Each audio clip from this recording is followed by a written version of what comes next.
Bon, les amis, parlons de quelque chose qu'on adore tous, le magasinage.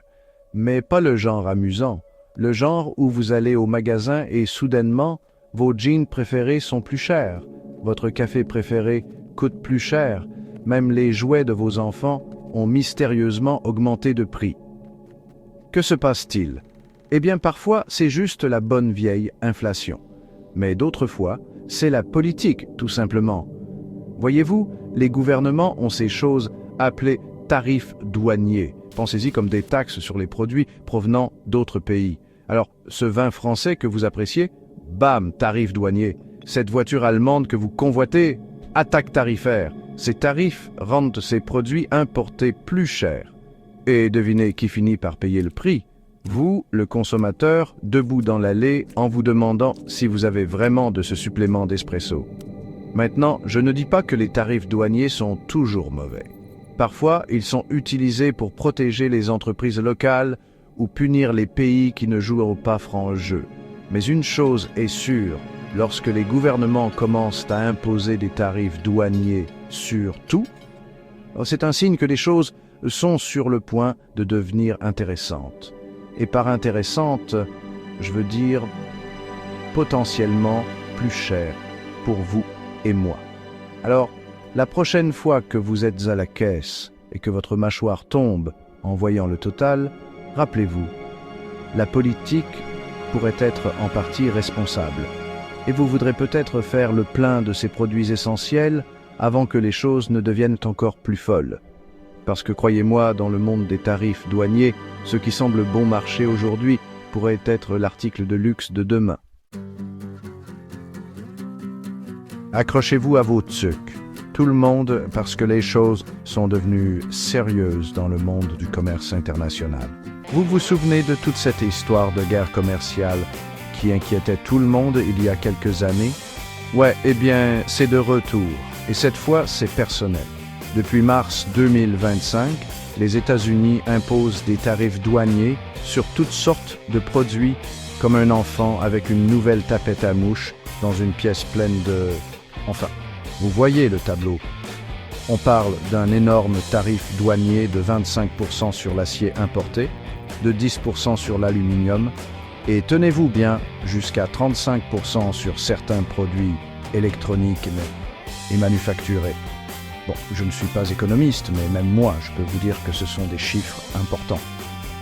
On parle de tout, du bois d'œuvre canadien aux produits électroniques chinois, en passant par, oui, même ces fromages français raffinés que nous aimons tous secrètement.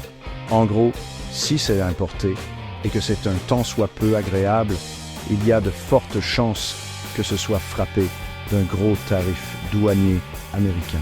Le résultat, les prix montent, comme une fusée propulsée par les tarifs douaniers et alimentée par les tensions internationales. Alors, attachez vos ceintures parce que cette guerre commerciale est loin d'être terminée. Et en attendant, vous devriez peut-être commencer à pratiquer votre meilleure expression de « je suis tellement fauché que je ne peux même pas me permettre de faire attention ». Vous savez, celle que vous utilisez lorsque le caissier vous annonce le total. Ouais, celle-là. D'accord, nous avons donc établi que les États-Unis sont devenus complètement accros aux tarifs douaniers. Mais pourquoi? Quel est le grand plan ici? Eh bien, selon certaines personnes à Washington, tout tourne autour de deux choses. Protéger les emplois américains et réduire ce satané déficit commercial. La logique est la suivante. Si vous rendez les produits importés plus chers avec des tarifs douaniers, les gens achèteront des produits fabriqués aux États-Unis à la place. Cela, en théorie, mènera à des usines florissantes, à des travailleurs heureux et à une résurgence de l'industrie manufacturière américaine. C'est comme un plan de relance économique patriotique, enveloppé dans un drapeau et attaché avec un nœud de la taille d'un tarif douanier. Quant au déficit commercial, c'est l'écart entre ce que l'Amérique importe et ce qu'elle exporte. En rendant les importations plus chères, l'idée est de décourager les Américains d'acheter des produits étrangers et, espérons-le, d'égaliser les chances. Voyez ça comme un régime financier, mais au lieu de réduire les glucides, on réduit les produits électroniques chinois et les automobiles allemandes Maintenant, savoir si ce plan fonctionnera réellement est une toute autre histoire.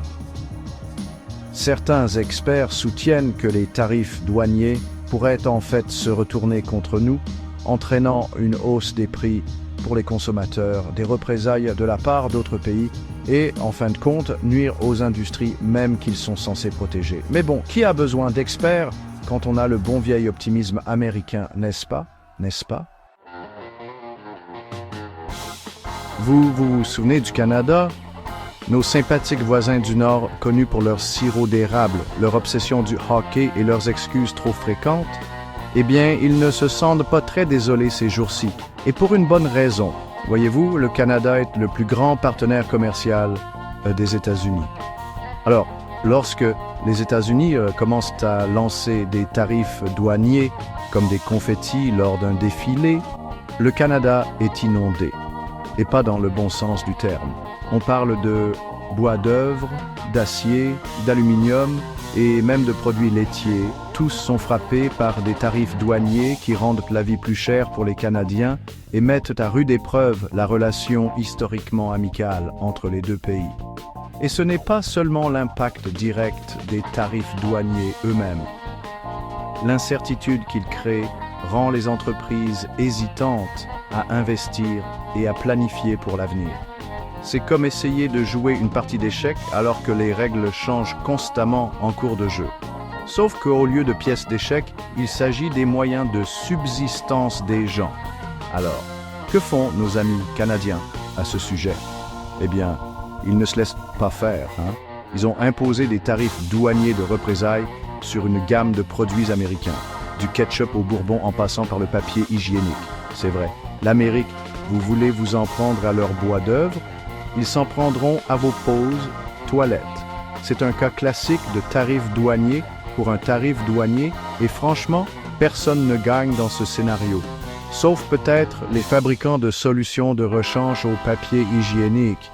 Mais c'est une toute autre histoire.